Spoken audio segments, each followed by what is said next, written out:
Bonjour tout le monde, ici Abdoussal, animateur de la balado-diffusion Le Bulletin F1.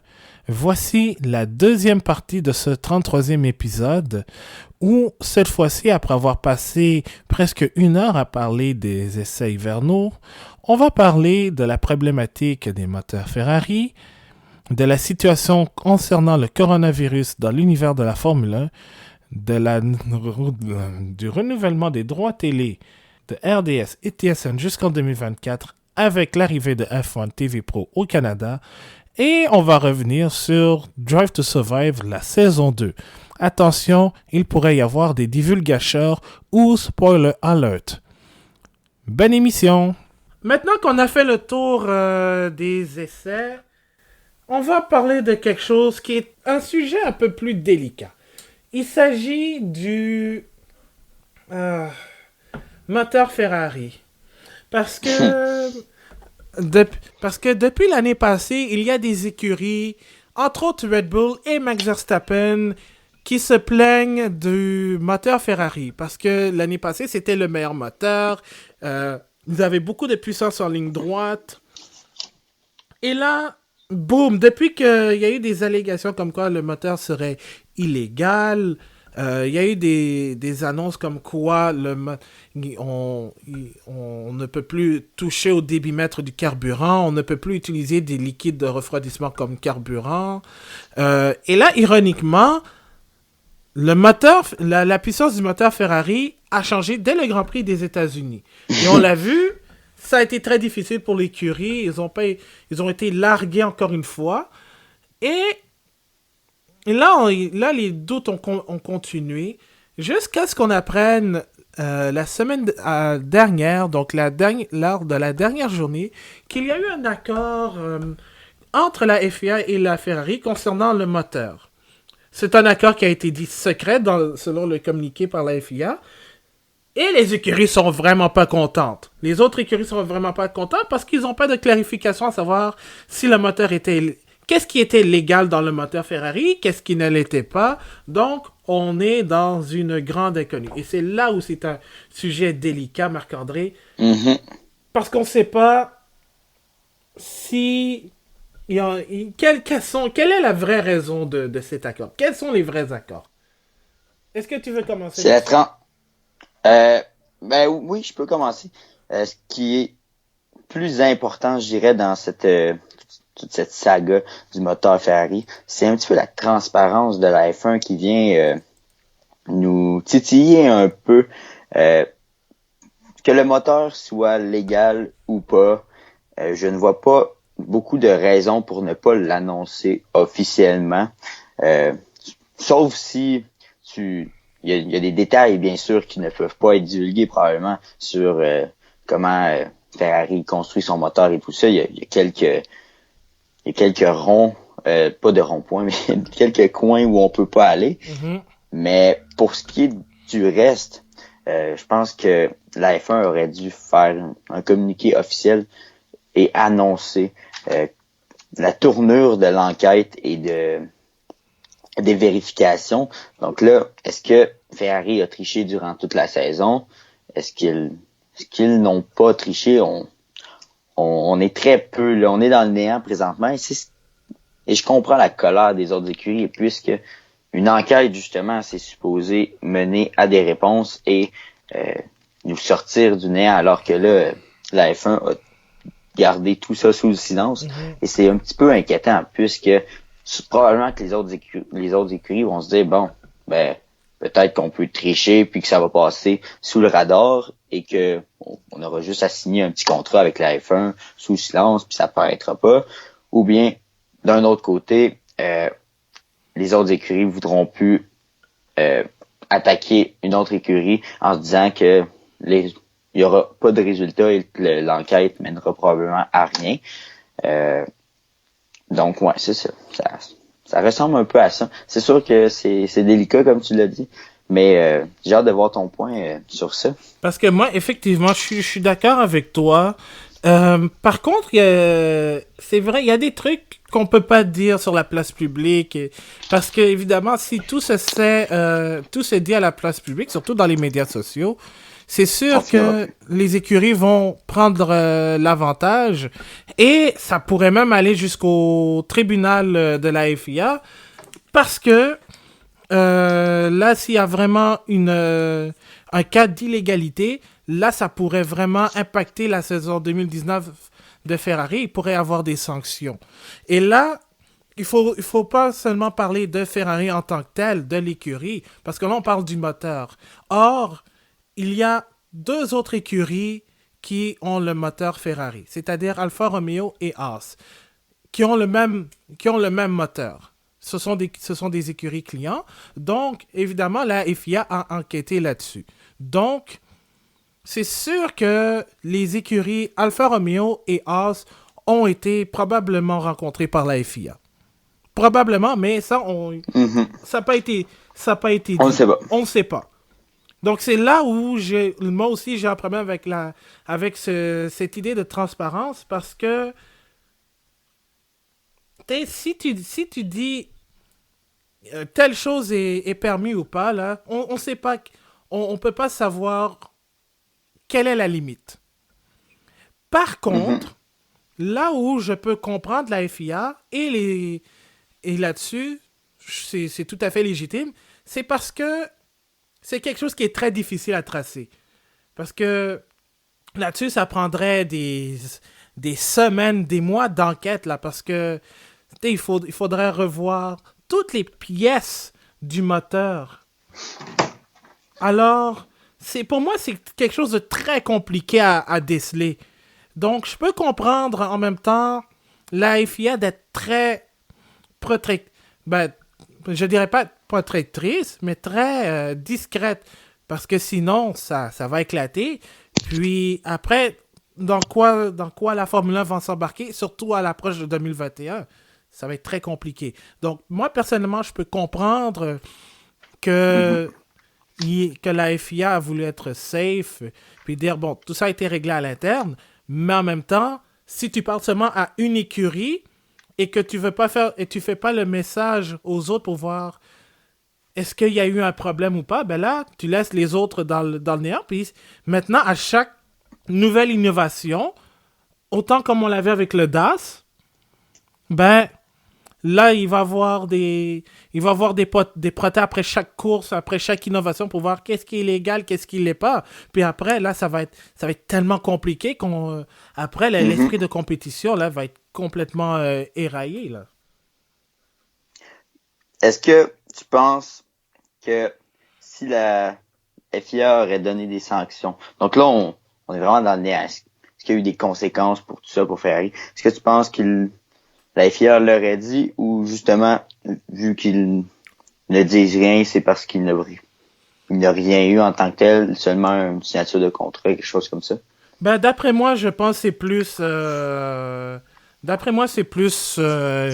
peut-être une petite discussion. C'est ça qui a eu. C'est aussi ce que je pensais. Ouais, exact. J'ai hâte de voir. Les prochaines semaines, on va sûrement pouvoir avoir quelques développements durant les prochaines semaines avec la colère des autres écuries et on pense que la FIA va probablement faire une déclaration sur tout ça pour autant protéger leur façon de faire et donc la déclaration est toujours pas sortie au moment où on fait le podcast, mais j'ai l'impression qu'ils ne pourront pas continuer dans le silence comme ça. Non, c'est clair, mais on va voir surtout lors des premiers Grands Prix, surtout en qualification là.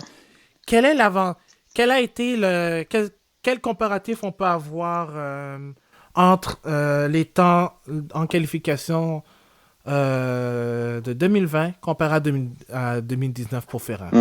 Ça va être très, très intéressant. Effectivement. Maintenant, passons à un sujet beaucoup plus sérieux, et là, c'est même encore plus inquiétant que le moteur Ferrari. C'est cette histoire de l'épidémie du coronavirus, aussi appelé sous son terme scientifique, le COVID-19. L'épidémie a eu son lot en Chine. Il y a aux nouvelles, plus de 3000... il y a eu, je crois, des milliers de cas, des milliers de morts, entre autres, en Chine. Puis ça s'est répandu un peu partout dans plusieurs pays du monde, entre autres en Corée du Sud, au Japon. Ça s'est même apparemment transporté. Ben, je dis pas apparemment, ça a été confirmé qu'il y a eu des cas aussi dans le Moyen-Orient, en Europe. Il y en a même ici au Québec. On a eu on a eu 1 ou 2 cas de coronavirus un peu partout au Canada aussi. Donc, c'est une épidémie qui a pris qui a pris du large, en fait, qui s'est élargi, en fait, au cours des derniers mois, en fait. Et ça a évidemment forcé le report du Grand Prix de Chine qui devait avoir lieu le 19 avril. Encore là, on ne sait pas si ça va être reprogrammé à une date ultérieure ou ça va être tout comme le Grand Prix de Bahreïn en 2011, reporté puis ensuite annulé. Là, il y a eu plusieurs événements sportifs qui ont été annulés. En MotoGP, il y a eu la première classe, la MotoGP en tant que telle, qui a été annulée parce qu'il y a des restrictions de voyage. Il y a même l'épreuve de Thaïlande qui a lieu 2 semaines après la course du Qatar, qui a été reportée aussi. Il y a des matchs de soccer qui ont été disputés à huis clos, entre autres en Italie, où l'épicentre se trouverait, entre autres, dans le nord de l'Italie, donc Milan, là où se trouveraient, par exemple, les Ferrari, AlphaTauri, Dallara, qui est même le fournisseur de châssis de Haas, et Pirelli, qui est le pneumaticien officiel de la Formule 1. Et là, on parle probablement on dirait pas d'annuler, mais de reporter le Grand Prix de Bahreïn et du Vietnam qui sont à risque. Parce que là, on vient d'apprendre que le Vietnam a émis des restrictions pour des pays comme la Chine, la Corée du Sud et l'Italie.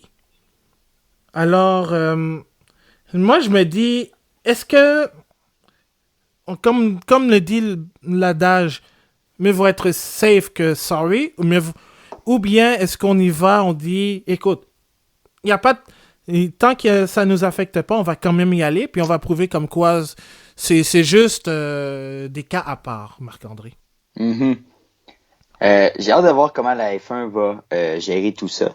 Ce qui est inquiétant, si on pourrait dire, avec la F1, c'est un sport qui se promène de pays en pays. Donc, si jamais, et là on est dans la spéculation, mais si jamais des cas apparaîtraient dans les écuries et tout ça, ça deviendrait quelque chose de très, très délicat d'entrer dans un autre pays et de faire un événement comme ça. Mais pour l'instant, comme tu le disais, quelques restrictions pour ce qui est du Vietnam. Donc, oui. Oh, est-ce qu'on a perdu Marc-André? Donc, en gros, ce que Marc-André disait, c'est que... Oh. Ah oui, Marc-André, je t'ai perdu un peu, donc...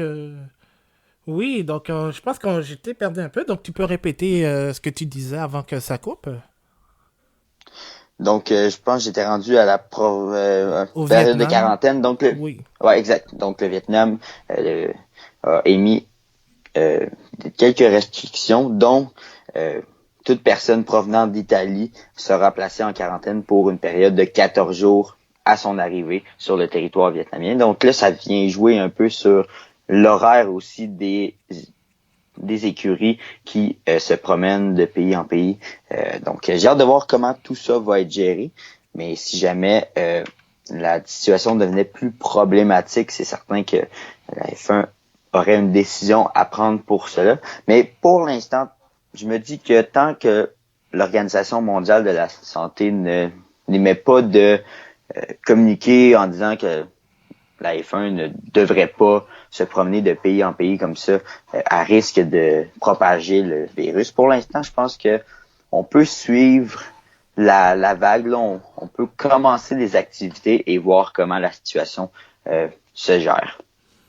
Oui, exactement. Puis là, le truc aussi avec le coronavirus, c'est que et les restrictions, c'est que ça peut être décidé du jour au lendemain, tout dépendamment de l'évolution de la situation. Exact. Donc, tu vois, par exemple, j'avais lu comme quoi la course au Qatar de MotoGP, Normalement, elle aurait pu être tenue. On disait que, bon, il n'y a pas de problème à ce que ce soit tenu. Puis, boum, le gouvernement qatari a décidé d'émettre des restrictions. Ce qui a forcé, d'ailleurs, ce qui a justement forcé le report de la course de MotoGP. Mhm. Et ce qui fait en sorte que, par exemple, tu as les courses de Moto 2, de Moto 3 qui peuvent avoir lieu parce que eux, les pilotes, les motocyclistes, eux, étaient déjà sur place. Donc, c'est quand même, c'est quand même une situation qui change de jour en jour. Donc, tu vois, c'est sûr que là, on peut dire, oui, le Grand Prix d'Australie va avoir lieu le 15 mars 2020. Mais tu vois, par exemple, si jamais on finit d'enregistrer le podcast où je reçois une alerte qui me dit que finalement le Grand Prix d'Australie est reporté, ça va être une décision tout à fait normale. Puis je pense aussi, ça va être la même chose. C'est déjà la même chose avec les Jeux Olympiques de Tokyo qui vont avoir lieu cet été. Parce que eux, ils veulent se prévoir à l'avance, mais c'est très difficile. C'est très difficile.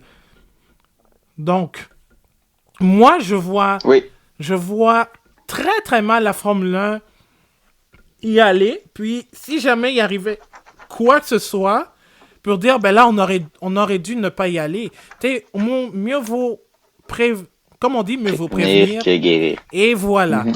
Donc, moi, si ce n'était que de moi, j'aurais dit, pour l'instant, on ne va pas au Bahreïn ou au Vietnam.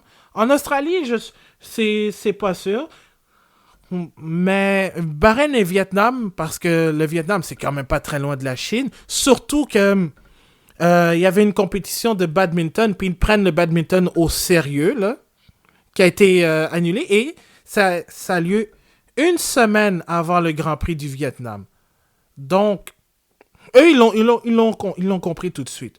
Est-ce qu'on peut faire la même chose avec le Vietnam? C'est là aussi le problème parce que ce serait le tout premier Grand Prix de l'histoire. Exact. Donc là aussi, il y a quelque Je chose. pense- Il y a quelque chose de spécial là-dedans.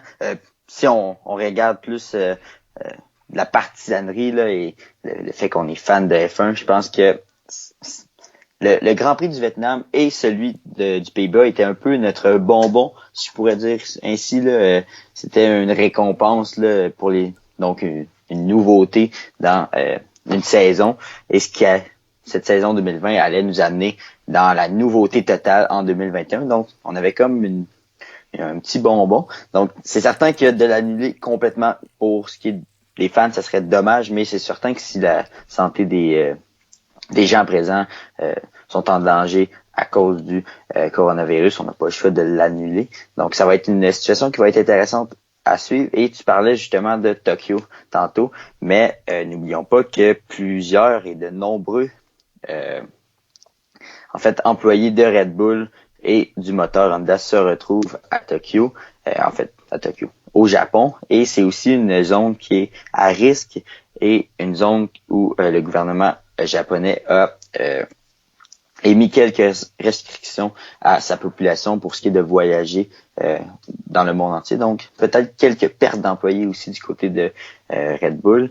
Alors, ça va être intéressant de suivre jour et après jour, même plus que semaine après semaine, parce que les développements vont quand même assez rapidement habituellement là, du côté du COVID-19. Mais pour l'instant, je pense que la F1 va être prudente, mais ne voudra pas non plus affirmer trop rapidement qu'ils n'iront pas à quelque part pour pas qu'il y ait trop de pertes financières aussi.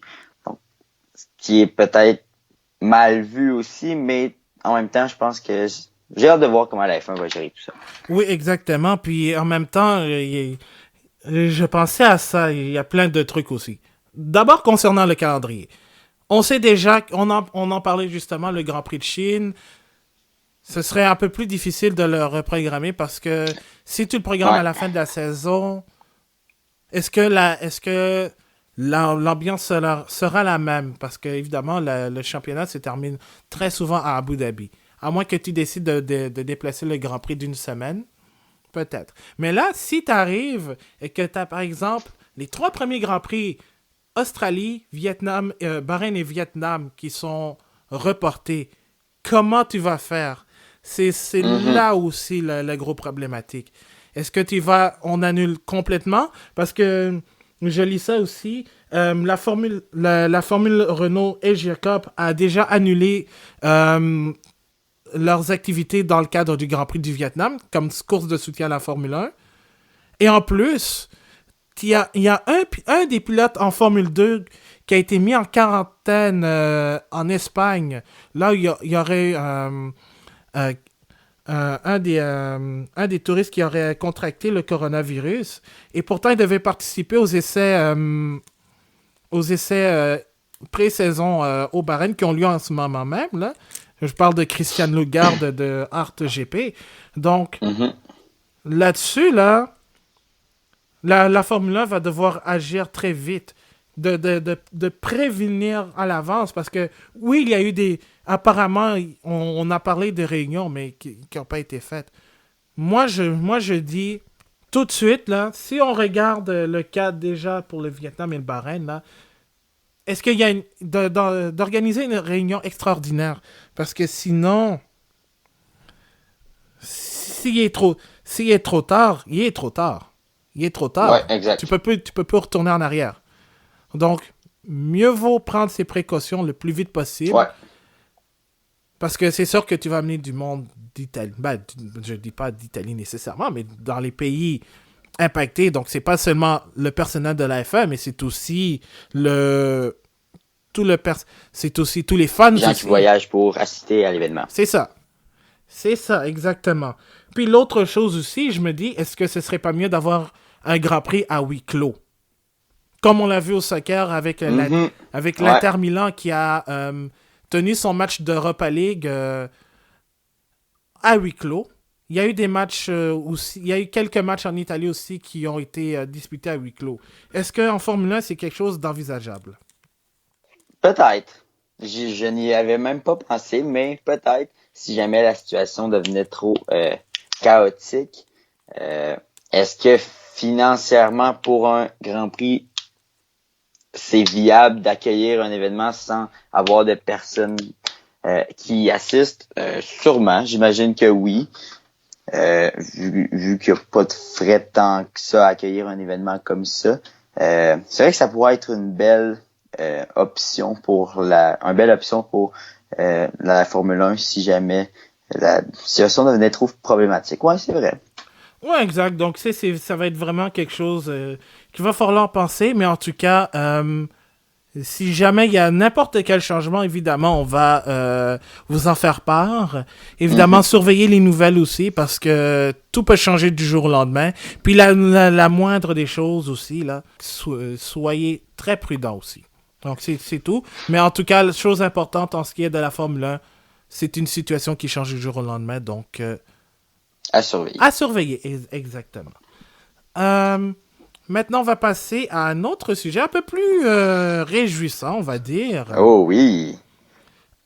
Positif. Positif. Alors, le 2 mars, je pense aux alentours de 9h50. Ouais. 9h50, je reçois une alerte sur Twitter et sur l'application RDS Info qui nous dit que la Formula One Management a prolongé son contrat de droit de télévision avec RDS et TSN jusqu'en 2024. Donc ça veut dire qu'on va avoir 5 autres saisons avec Pierre Houde et Bertrand Houle. Donc ça, c'est une énorme nouvelle. Et en plus de ça, nous allons avoir du contenu additionnel. Oui. Donc, en attendant que je cherche le communiqué de presse qui ne veut pas ouvrir, ah voilà, je l'ai. Donc, il va y avoir plus de couverture, sur les ondes de RDS. Donc, déjà en partant, le Grand Prix du Canada sera entièrement couvert. Donc, vous aurez les essais libres 1, 2 et 3, les qualifs et la course dans son intégralité. Mais nouveauté aussi cette année, toutes les séances d'essais libres seront diffusées sur RDS Direct, le système de plateforme de streaming de RDS, autant sur RDS que sur TSN.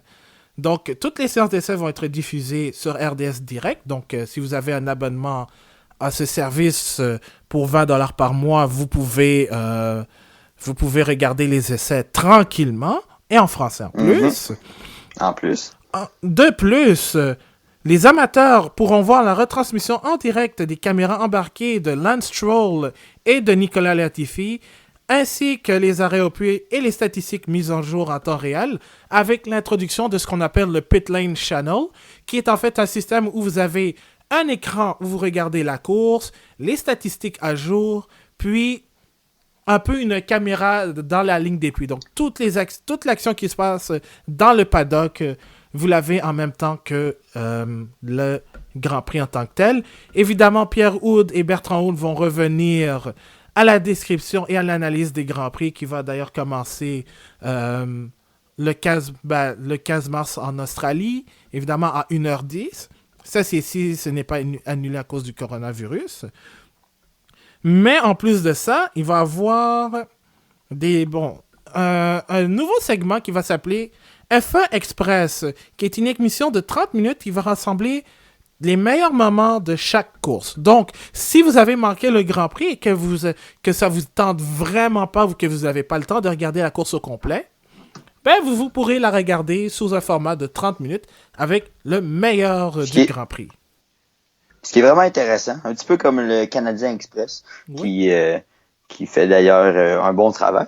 Et puis, ce que j'aime de ça, c'est justement quand tu rates un Grand Prix et que en lisant sur les réseaux sociaux, tu apprends que c'était un Grand Prix endormant, comme celui de France ou d'Espagne l'an dernier.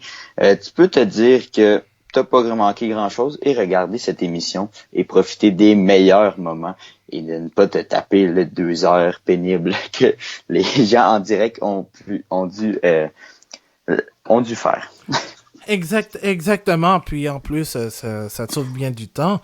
Et en anglais, évidemment, pour ceux qui aiment regarder la F1 en anglais, ça va être toujours l'équipe de Sky Sports avec David Croft, Martin Brundle et toute leur équipe d'analystes qui vont être là avec la diffusion intégrale de la course. Et évidemment, vous pourrez regarder les essais, surtout la deuxième séance d'essai, parce que je pense que normalement c'est ce qui présente TSN, les qualifications et la course, avec tous les segments d'avant et d'après-course aussi diffusés sur TSN. Et en plus, vous pouvez regarder sur la chaîne anglaise les courses de Formule 2.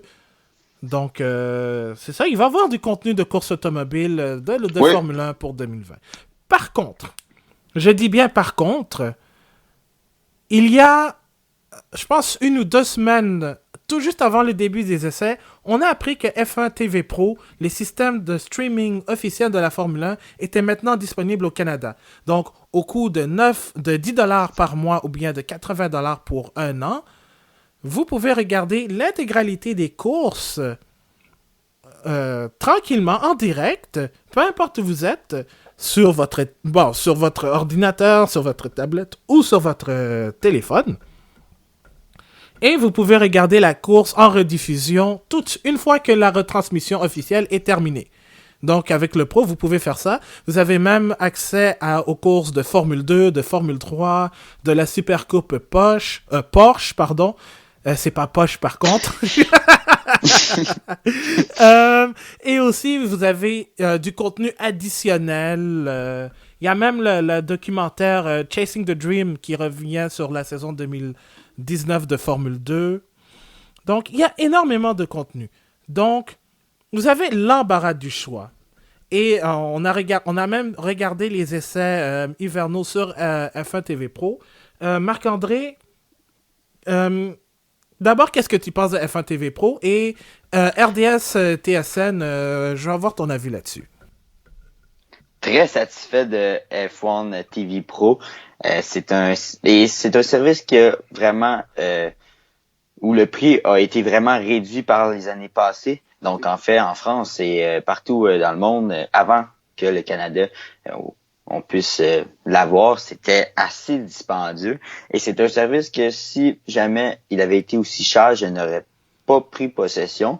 Mais à 80$ pour être franc, pour tout le contenu qui nous est donné et offert, c'est vraiment bien. En plus de tout ça, il y a des archives de la Formule 1 qui remontent à bien des années. Donc, j'ai fait l'exercice. J'ai retrouvé le fameux Grand Prix sous la pluie au Canada à Montréal et je me suis remémoré de bons souvenirs. Donc, vraiment, très, très bon contenu. En plus de tout ça, durant la saison, les gens qui vont avoir accès à F1 TV Pro vont pouvoir changer la caméra embarquée parmi toutes les voitures. Donc ça, c'est intéressant aussi. Et si je me trompe pas, les gens vont aussi avoir accès à peu près toutes les radios des pilotes. Donc un accès qui était assez limité dans la distribution habituelle à la télévision. Donc ça aussi, c'est assez intéressant. Mais non, je pense que c'est positif. Et j'avais peur justement avec l'arrivée de F1 TV Pro que peut-être RDS et TSN, Bell Media seraient tentés de ne pas acquérir justement la Formule 1 pour longtemps. Mais c'est chose faite maintenant. On l'attendait. Je pense qu'on était tous quand même là sous comment je pourrais dire ça. On était stressés à l'idée de ne pas pouvoir entendre Pierre et Bertrand, mais non, je pense que c'est vraiment positif avec tout ce qui s'en vient là en course automobile au Canada, avec Latifi, Stroll qui devrait bien aller. Je pense que le sport automobile, du moins pour la F1, est bien en santé et ce n'était même pas une question de l'avoir en fait chez RDS. Là, pour moi, c'était une évidence de retrouver la Formule 1 et j'aime comment RDS va pousser justement la F1 à une meilleure couverture. Donc, on sait que habituellement, la couverture y était là. On avait pendant Sport 30 et tout, on avait des rediffusions, mais très peu d'entrevues et de couverture totale là, sur la F1 qui était très peu existant. Donc, vraiment, de voir qu'il va y avoir beaucoup plus d'émissions sur la F1, c'est un bonus encore. Et le Grand Prix du Canada devrait en sortir gagnant aussi. Oh oui, et en plus, en fait, je suis peut-être pas d'accord avec la couverture parce que, pour être honnête, je pense que il y a une meilleure couverture que ce que j'avais vu. Surtout, c'est sûr qu'il y a Lance Stroll, mais il y a une meilleure couverture parce que là, il y avait Jean-Luc Legendre qui était aux essais lors de la première semaine. Oui. Donc, tu as raison. Il avait pu récolter les commentaires de Stroll. Puis, ça fait quoi? Ça fait, je pense, 2 ou 3 années de suite qu'il va à Barcelone. Donc, tu sais, au moins, on a des accès privilégiés, du contenu aussi. Aussi, t'as les chroniques d'Olivier Larue sur rds.ca qui sont très, très bons. À chaque Grand Prix, il nous sort une chronique. C'est très intéressant. Puis d'ailleurs, je le salue s'il nous écoute, là. Puis il doit être très content qu'Arsenal ait gardé son titre d'invincible. Mais ça, c'est un autre débat. Mais sinon, oui, ces chroniques sont très, très bonnes. Moi, je trouve que vraiment, le fait que RDS puisse nous offrir cela, ça va créer un esprit de compétition, en fait. Parce que les gens vont voir, est-ce que je prends F1 TV Pro, seulement si je veux regarder la Formule 1, ou sinon je vais prendre RDS qui va m'offrir pratiquement la même chose que ce que F1 TV Pro offre, mais en plus de ça, ils vont pouvoir regarder le Canadien de Montréal se faire battre, l'Impact de Montréal en Ligue des Champions, du tennis et tout. Donc, c'est là aussi où l'argent va être distribué. Donc, moi, je trouve que personnellement, c'est une très bonne nouvelle, en fait. Oui, vraiment. Et puis, pour 5 ans, en plus, c'est vraiment... On est rassuré. Donc, et en plus, avec un duo indélébile en Pierre et Bertrand, qui a été là depuis 1992. D'ailleurs, j'écoutais Pierrot dans sa chronique au 91.9 Sport. Il disait le premier Grand Prix en 92 à 4 heures du matin, c'était en Afrique du Sud lors d'une tempête de neige. Tu vois comment le temps a changé, évidemment, avec Oui. l'arrivée de Jacques Villeneuve, son titre en 97. Et en plus, il faut préciser aussi que les Grands Prix ont été diffusés. Depuis que je suis né, j'ai vu seulement RDS et Radio-Canada diffuser la Formule 1. Donc, il y a une certaine longévité aussi. Mm-hmm.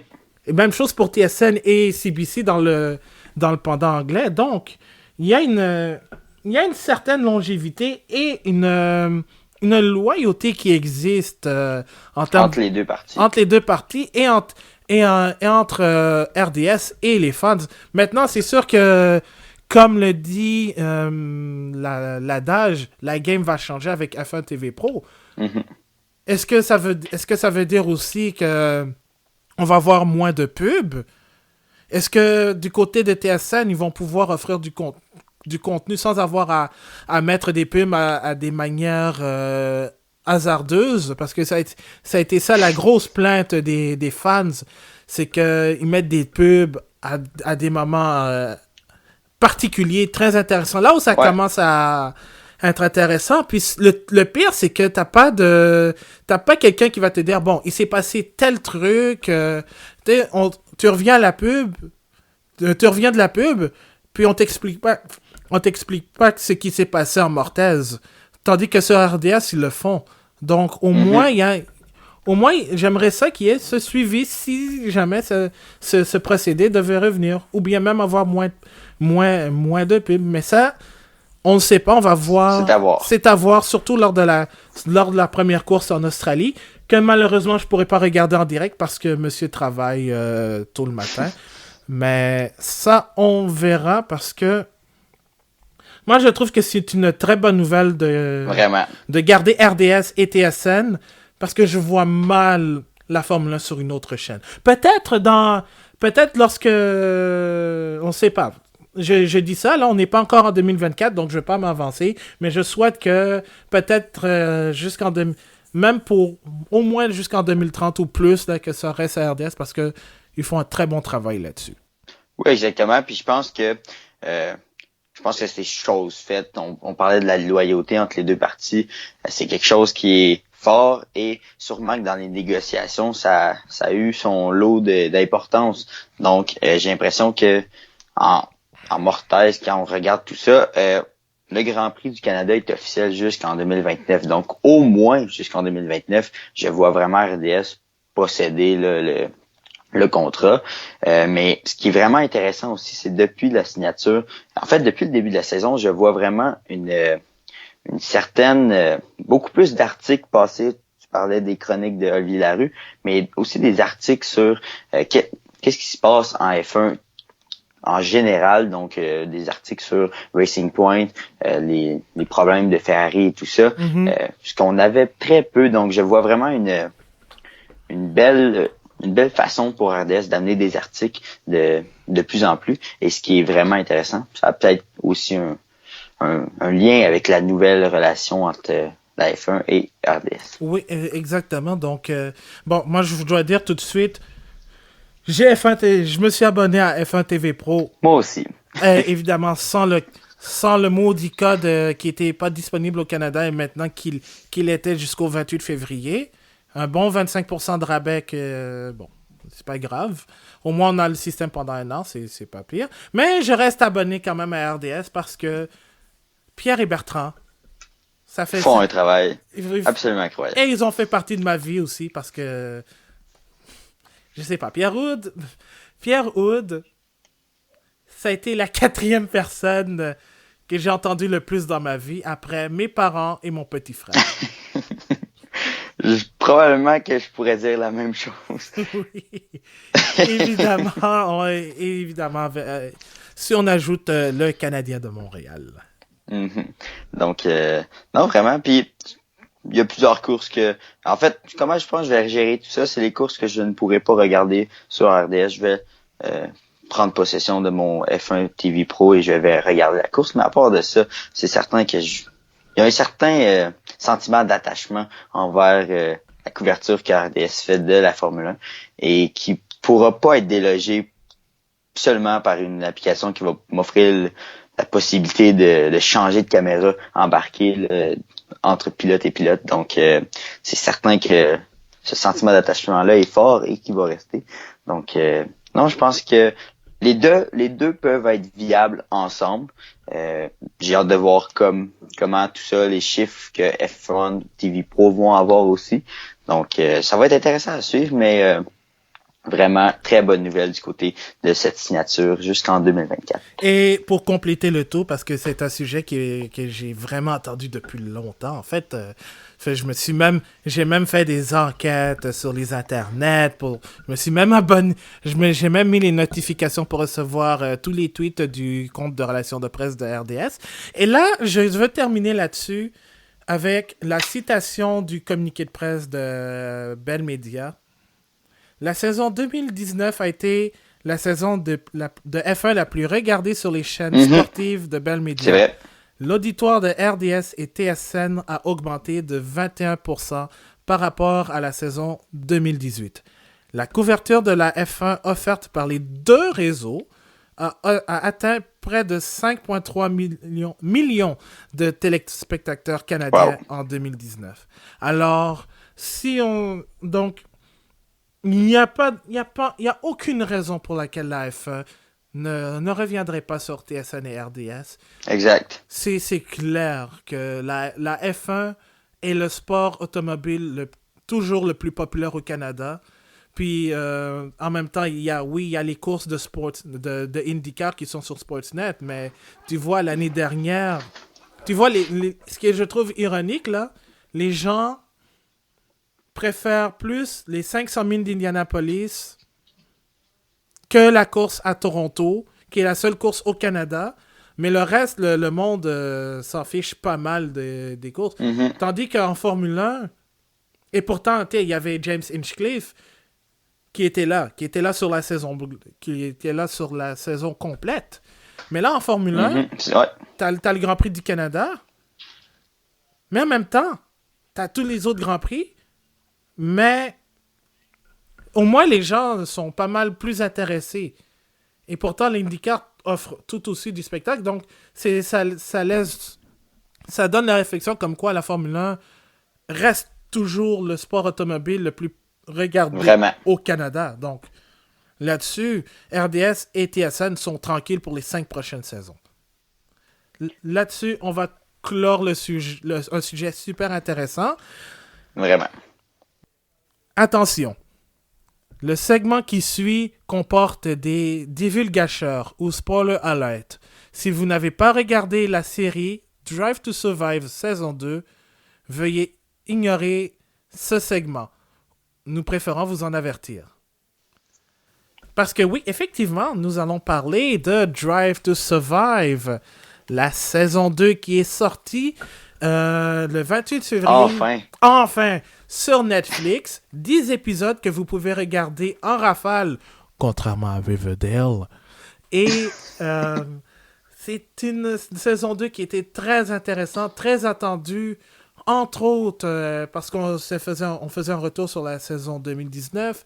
Et on savait aussi que on allait avoir des segments sur Mercedes et Ferrari qui n'étaient pas présentes sur la saison, qui n'étaient pas présentes dans la saison 1.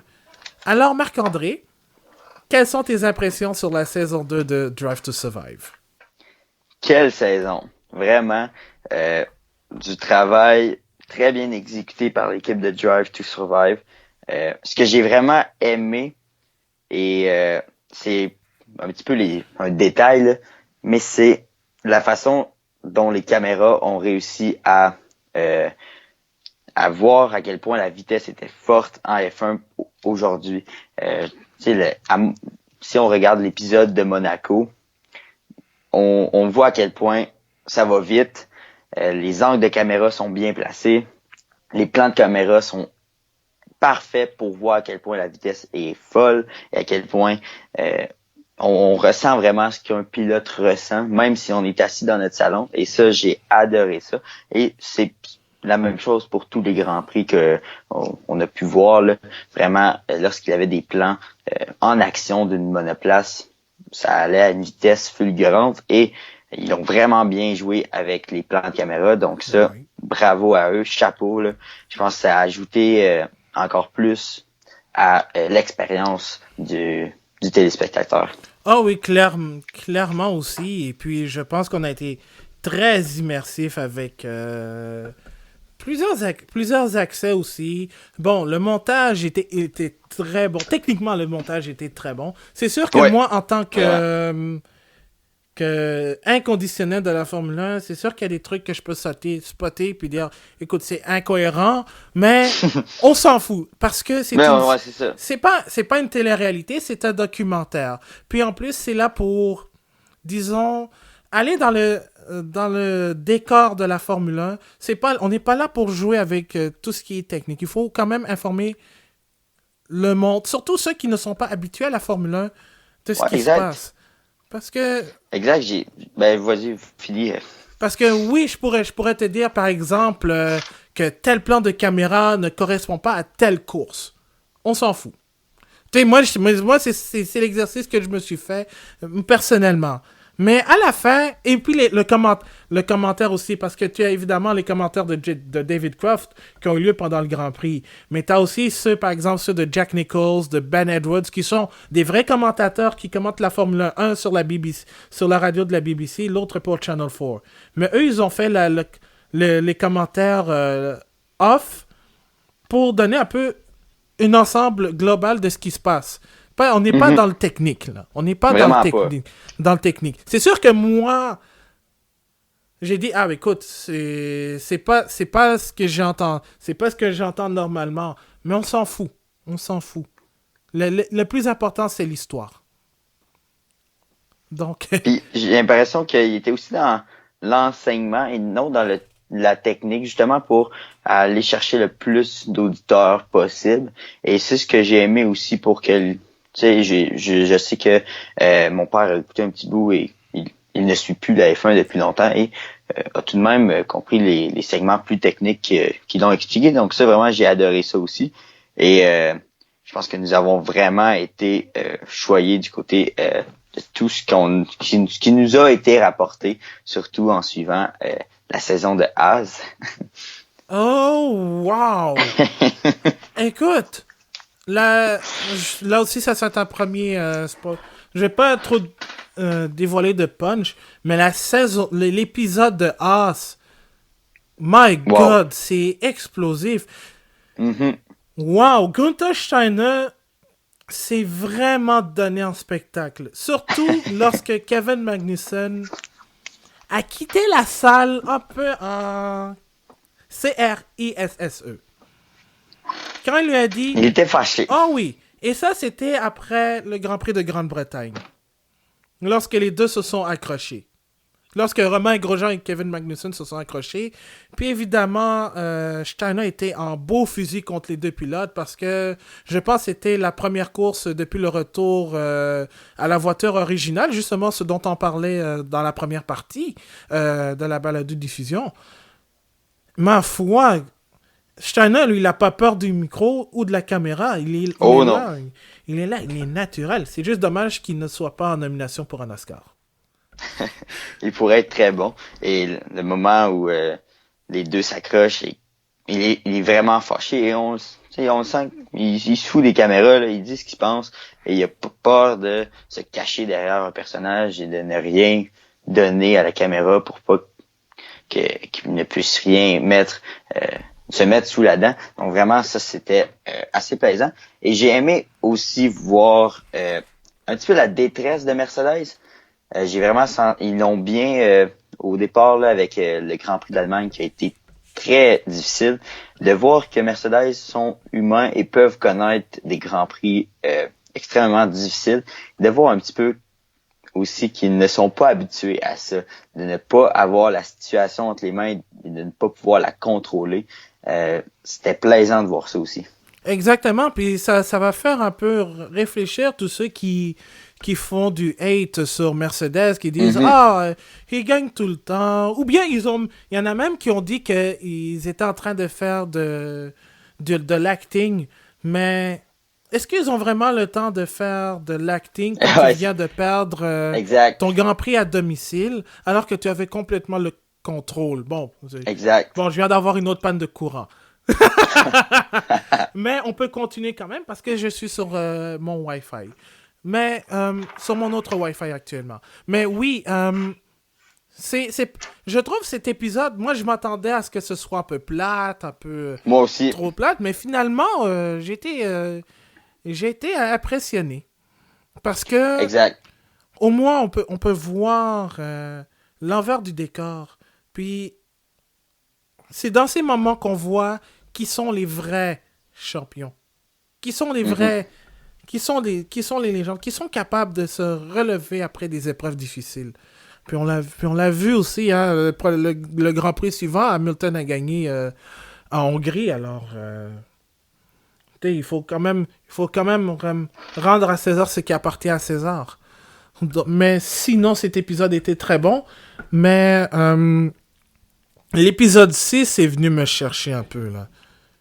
Mhm, ouais, moi Ouais, aussi. ouais. Parce que, évidemment, l'épisode 6, c'est le Grand Prix du Belgique, donc je vais pas entrer non plus dans les détails. Mais, tu sais, il y a eu beaucoup, on a vu beaucoup les images de ces recueillements sur la ligne de départ après le décès tragique d'Antoine Hubert en Formule 2. Mais moi, ce qui est venu principalement me chercher, là, ce sont les images Netflix, là. Les images où on est dans la foule. Je vais pas en dire plus parce que je vais pas divulgacher un peu, là, mais Mhm, ouais, je euh, suis complètement d'accord avec toi. c'est C'est venu me chercher en plus. Puis ça a été la même chose aussi dans le documentaire Chasing the Dream, là, dont je parlais sur F1 TV Pro. Il y a aussi cet épisode où on voit Esteban Ocon en entrevue avec Martin Brundle pour Sky, voir l'accident, c'est... Même encore quelques mois plus tard, là, ça glace le c'est très sang. difficile. C'est très Vraiment. difficile. Et vraiment, chapeau à Et, Netflix ouais, d'avoir été sobre dans cet épisode. Parce que respectueux aussi. respectueux aussi. Vraiment, je dois dire, ils ont fait le travail, puis en même temps, ils nous ont fait réaliser comme quoi le sport automobile, même si aujourd'hui c'est sécuritaire, il y a toujours cette part de danger. Mhm, ouais, Donc exact. ça aussi, pour les téléspectateurs qui lisent les nouvelles un peu, là, qui disent «Ah, les gens ils tournent en rond, mais c'est un sport ultra dangereux», Vraiment. on le sait déjà. On le sait déjà, mais c'est juste que quand on reçoit la nouvelle qu'un pilote s'est tué, là, on va pas toujours on reste toujours en surface. On va pas souvent au creux Au cœur, au puis ouais. cœur, c'est ça. Puis Netflix l'a très bien fait, même.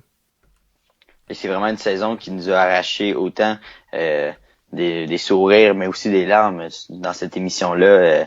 Vraiment, c'était touchant et aussi ce qui est vraiment venu me chercher, c'est justement les réactions à vif.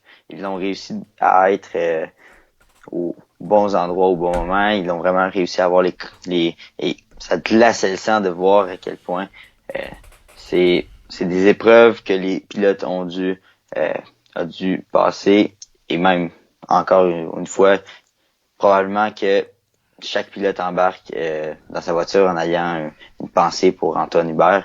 Et puis c'est vraiment un bel épisode qui vient nous toucher euh, dans ce qui est très malheureux aussi.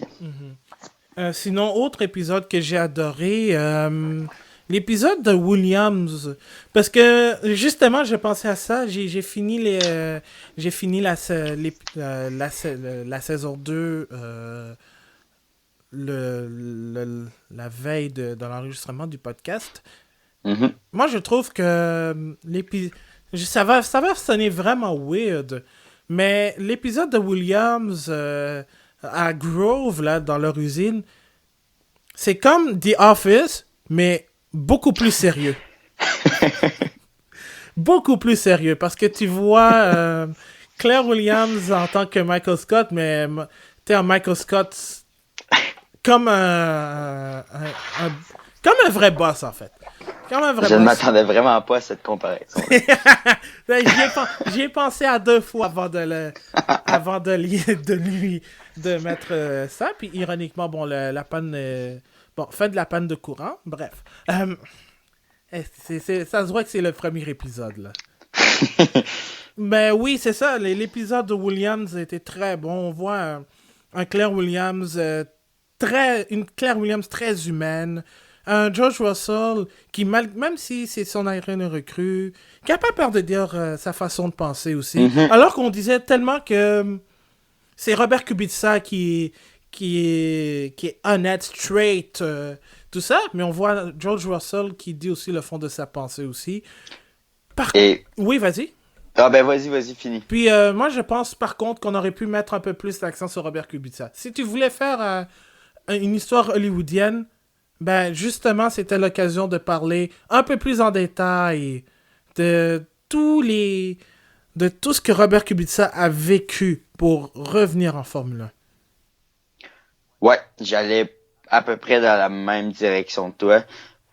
Outre aussi que j'aurais aimé voir peut-être un petit peu plus de discussion, parce qu'on se rappelle que Kubica affirmait en fin de saison l'an dernier que vraiment Williams ne l'avait pas du tout écouté. Donc si on avait pu avoir un petit peu plus de moments où on voit que peut-être Kubica Williams ne l'écoute pas trop. Donc ça, c'est peut-être quelque chose qui aurait été intéressant de voir. Mais oui, effectivement, je pense que on aurait pu mettre beaucoup plus l'accent sur Kubica et sur son retour qui était extraordinaire, là, vraiment inattendu à un certain point.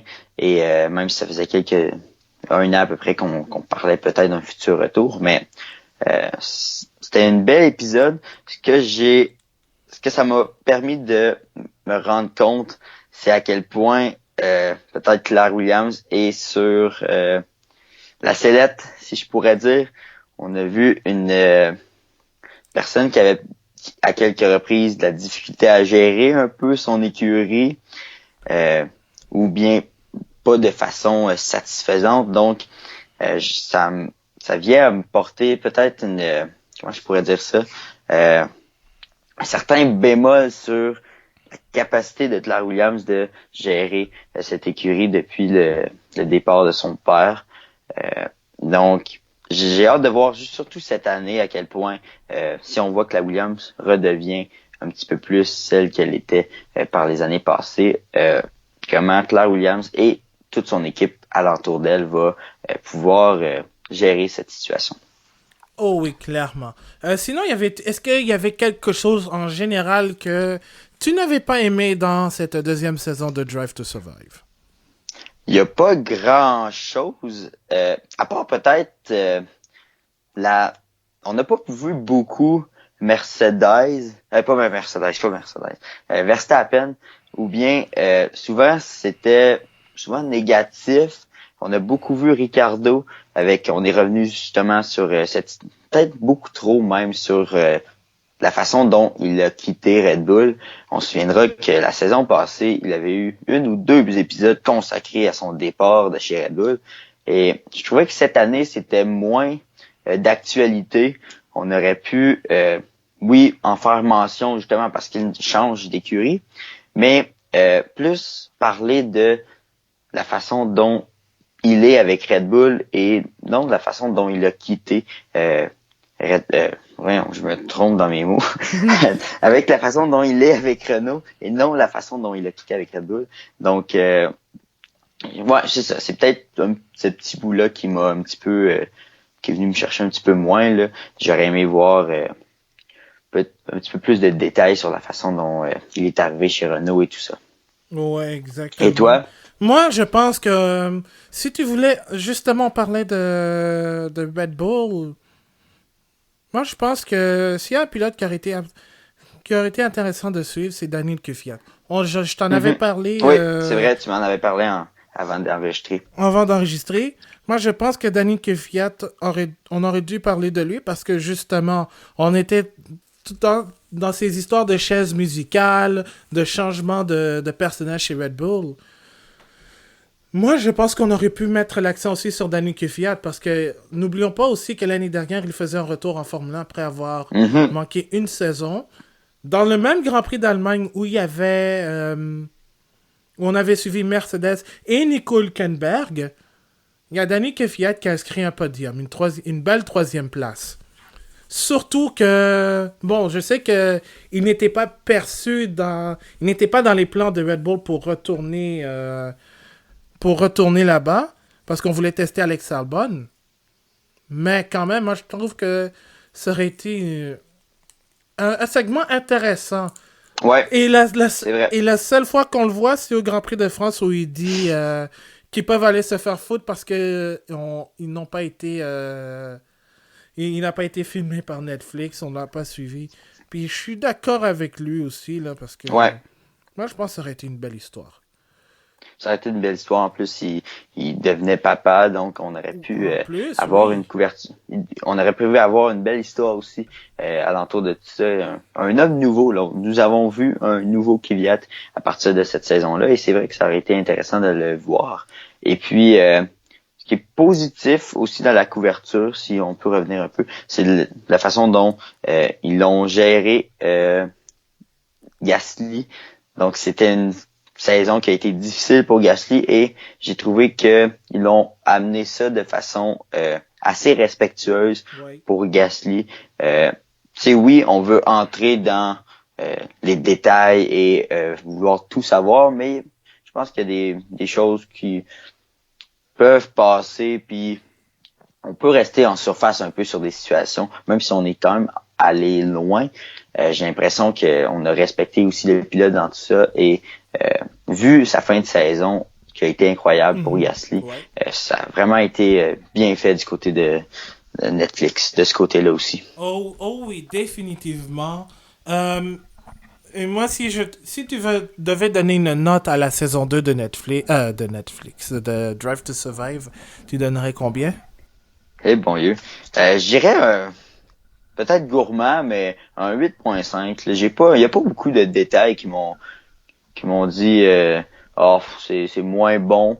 Je pense vraiment que c'est une excellente saison. Mm-hmm. Puis là, on a 2 saisons pour voir là à quel point ils peuvent faire quelque chose, mais vraiment je sens que s'ils continuent sur cette lancée-là, il y aura pas trop de problèmes. Et puis non, un 8.5, je pense que ça peut être bon. Ça aurait pu être beaucoup plus aussi. Là. Je le chiffre, là, mais ça aurait pu être 9, 9.5. Là. Vraiment, il n'y a pas beaucoup de choses qui m'ont accroché en me disant que c'était un point négatif, disons. Ouais. Toi? Moi, je donne un 9 parce que je pense que la deuxième saison était mieux couverte que la première. Là, au moins, on n'a pas de fausse rivalité comme c'était le cas avec...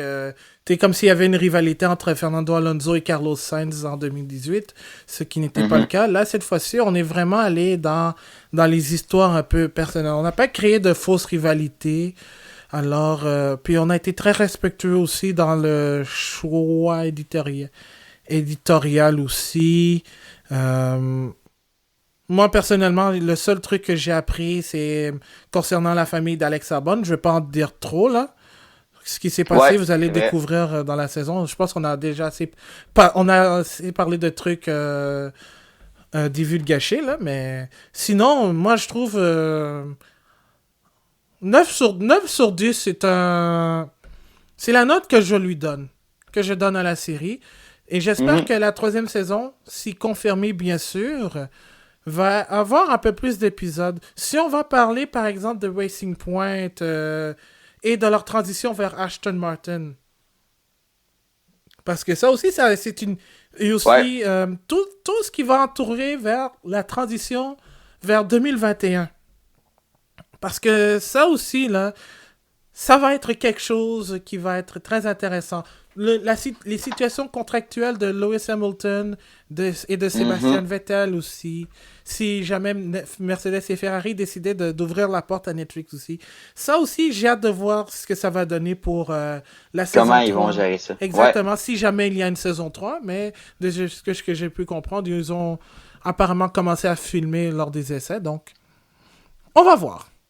Probablement. Mais oui, c'est ça. Très bon point que tu amènes. Je pense que 10 épisodes, c'est peu pour tout ce qu'ils peuvent filmer. Et je sens que la prochaine saison va être, en tout cas, pour eux, une grosse saison en vertu de ce que tu as avancé. Là. Même, tu pourrais faire facilement 2 saisons en coupant la saison, les contrats et la façon dont les écuries vont gérer cette fameuse transition de 2021. Juste avec ça, tu pourrais faire 2 saisons, donc peut-être plus d'épisodes. C'est vrai que ça pourrait être assez intéressant pour l'an prochain. Au pire, un épisode par écurie, parce que t'en as 10, mais tu pourrais couvrir les 10 écuries, ne pas oublier par exemple Alfa Romeo qui a été oublié. Qui d'autre? En fait, Racing Point aussi. Racing Point. Puis, on a vu Lance Stroll à la toute fin. Ouais, à la toute fin, mais c'est juste ça. Même Kimi Räikkönen est apparu. Puis je me demande si Daniil Kvyat, on va finir là-dessus, n'a pas dit le fameux mot, une fameuse insulte qui est reprise dans les jeux vidéo Counter-Strike. Je veux pas le dire parce que c'est assez... là, c'est un peu plus que les sacs québécois, mais enfin, ceux qui le savent comprennent. Alors, là-dessus, on va terminer ce premier épisode qui était, à ma foi, assez chargé. En 2 parties même. Et sur chaque partie, il y a eu 2 pannes de courant. Donc, on s'excuse si sur la première, il y a une coupure, mais c'est parce que il y a eu une panne de courant. Alors, on va se retrouver pour une prochaine fois pour la balado du Bulletin F1 avec Brian Rimet, je vous le promets aussi, parce qu'on va être bientôt à 1 semaine du Grand Prix d'Australie, la première course de la saison. Déjà. Si vous voulez nous suivre, vous pouvez le faire. Évidemment, on a notre site bulletinf1.com qui est toujours disponible avec les chroniques. On va préparer aussi le guide de la F1 pour 2020 dans le cadre justement de l'ouverture de la saison. Peut-être qu'on va avoir plus de temps s'il n'y a pas les 3 premières courses annulées à cause du coronavirus. Sinon, vous pouvez nous suivre sur Facebook au facebook.com/le bulletin F1, sur Twitter @le bulletin F1 en un seul mot, et on est maintenant sur Instagram, toujours sur le compte @le bulletin F1. Dimanche, le 8 mars, on va sortir le 3e épisode de la balado-diffusion Histoire de F1. Le sujet, je ne le dirai pas, c'est secret, mais la date vous donne une petite idée du sujet en question. Mais sinon, vous pouvez retrouver la balado-diffusion sur Spotify, Google Play Music, Apple Podcast, sur toutes les plateformes de balado possibles. Et évidemment, vous pourrez retrouver les 2 parties de ce 33e épisode sur notre site bulletinf1.com. Marc-André, un énorme merci de t'avoir donné. Merci à toi, Abdou. Ça me fait plaisir. On se retrouve la semaine prochaine, en espérant peut-être en une partie, là, parce qu'on a eu beaucoup de trucs à parler. On espère. Et sur ce, je vais aller noyer ma peine parce que Liverpool a encore perdu. Ah! Ouais. Bon. Mais je vais aller noyer ma peine parce que Liverpool a perdu. Mais je vais aller préparer le prochain épisode de Histoire de F1 et le prochain épisode de la balado-diffusion du Bulletin F1. Et je m'appelle Abdou Sall. On continue toujours de rouler avec le Bulletin F1 et on se retrouve la semaine prochaine.